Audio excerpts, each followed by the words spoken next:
Hey guys, today I want to create something 3D. And by 3D I mean like three-dimensional, not like actually 3D printed or anything like that. Not that there's anything wrong with that, I just don't have that toy to play with. Anyway, so recently I was perusing the Dollar Tree and I came across this really beautiful, really intriguing, unique item. Yes, a wood plaque. Okay, so it's not really any of those things, but I figured it'd come in handy for something at some point. So, there's the obvious routes. There's like wood painting and wood burning, and my favorite, of course, which combines both. But then it hit me, and ironically, the idea started with clouds. It's ironic because it didn't end with clouds. There's no clouds in this project. Sorry to disappoint, but let's take a moment to appreciate the clouds. Anyway, maybe next time. Okay, back to the point. So here's the plan. Pastel rainbow, surreal tree, happy cactus. Boom. Oh, and make it 3D. Boom. Again. Okay, so here is my beautiful wood plaque.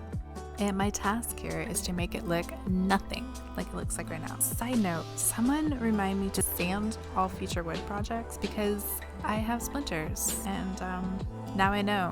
Don't trust Dollar Tree wood. Anyway, we got this. Step 1, paint this sucker. I doused it in gesso and it drank it like there was no tomorrow. I probably could have slapped like 10 coats of gesso on this thing and it still would have been drinking it.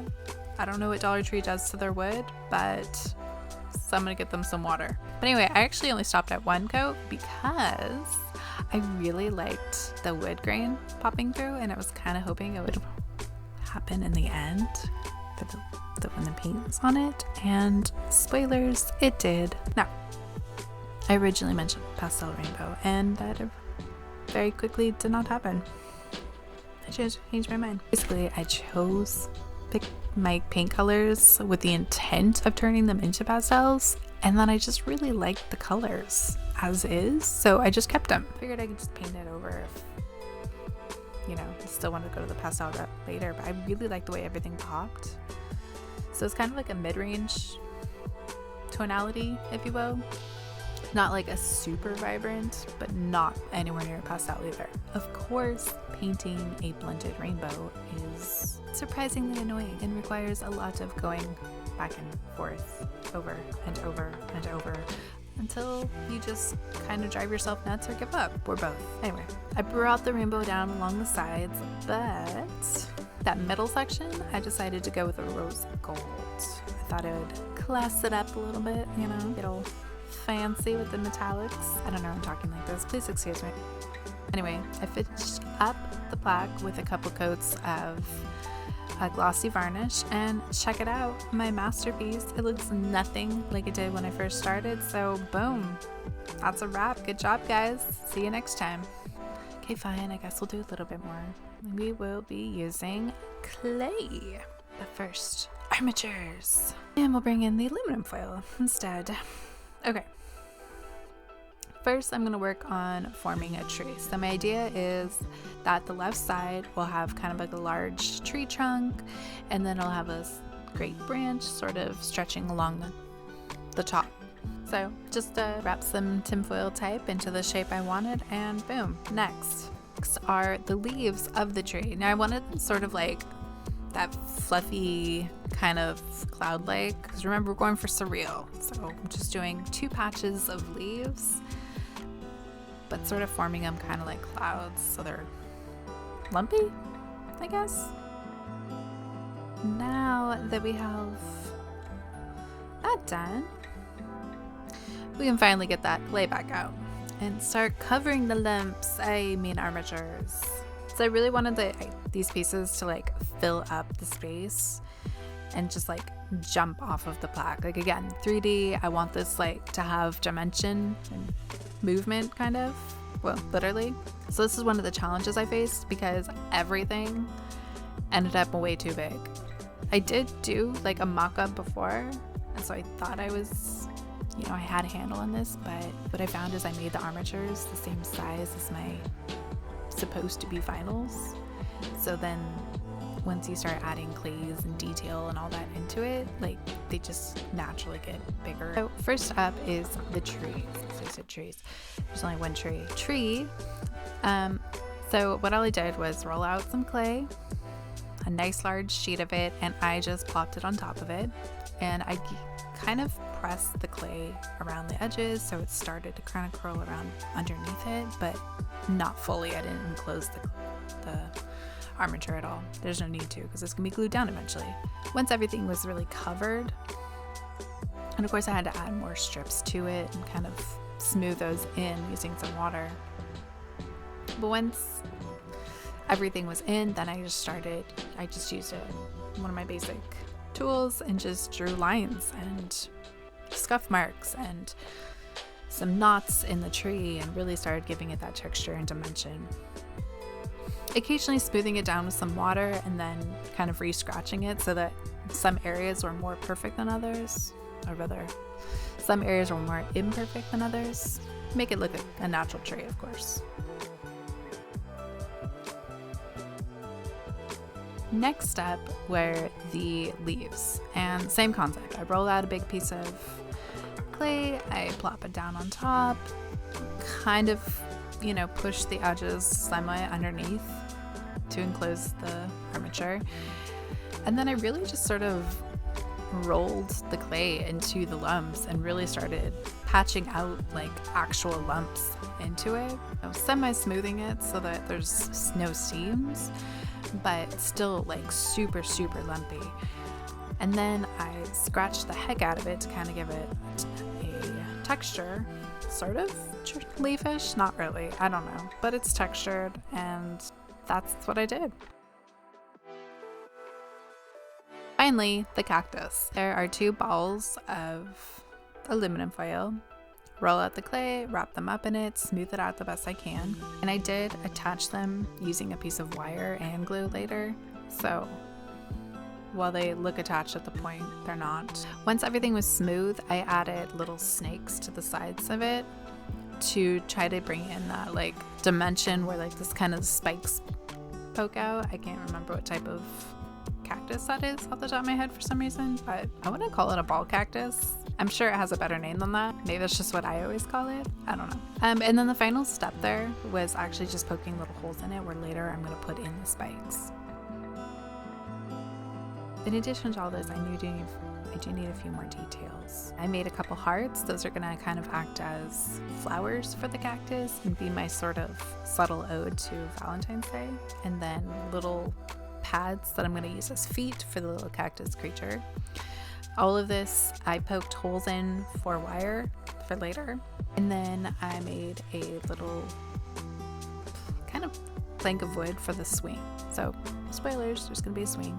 Anyway, and so I just took a chunk of clay, shaped it into a little rectangle, cut it, and added an indent long ways to kind of imply that there's 2 planks of wood. And then I just roughed them up the same way I kind of did with the tree. Scrape in, long shapes, little squiggles, knots in it. I textured the heck out of the ends of it, smoothed it over so it, with some water to like, everything's not sharp. I wanted it to look really worn. And after lots of smoothing and carving and more smoothing and just generally fiddling with everything, I was able to set it aside. And it took a little over 24 hours for everything to dry, but it wasn't too bad. Anyway, once they were dry, it was time to paint. And I'm bringing back the gesso. I have to. I trust nothing. So everything in my life gets a coat of gesso, even my husband. He just doesn't know that yet. I want everything to have like a vaguely surreal feel to it. So I started with a solid base coat for each item, using only my background colors.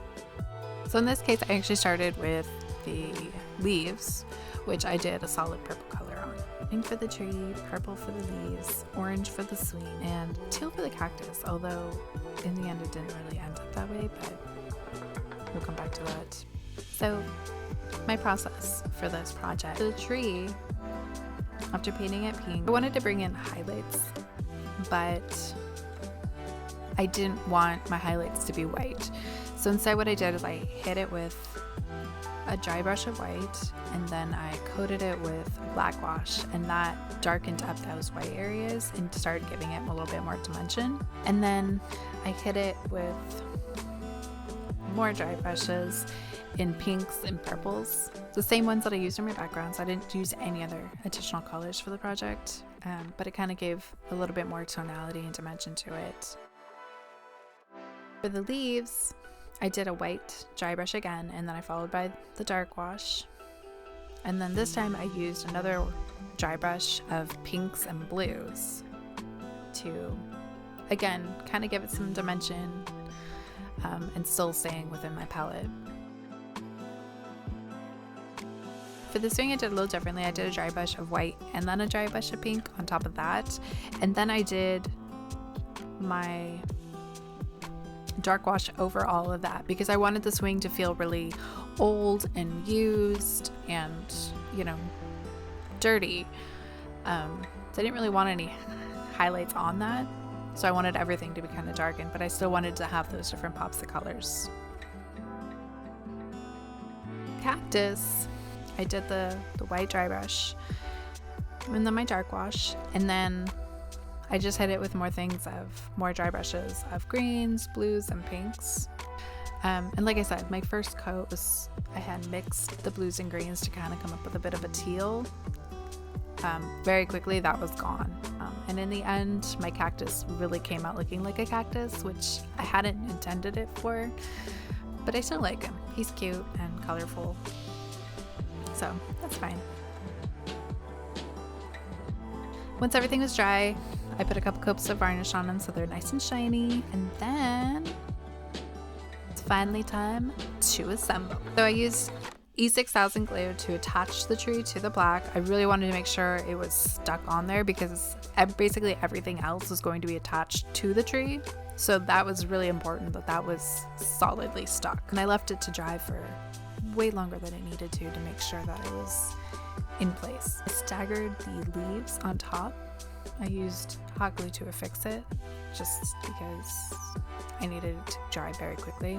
I cut up some barbecue skewers to give it a little bit more stability because it was, you know, basically holding on to each other to just stand there. So just a couple very crooked barbecue skewers holding them up. For the swing set, I first glued the cactus to the swing itself. Made sure that was solidly on there and it wasn't going to be moving. Again, I did use wires to kind of like give a little extra stability to everything and make sure everything was in place.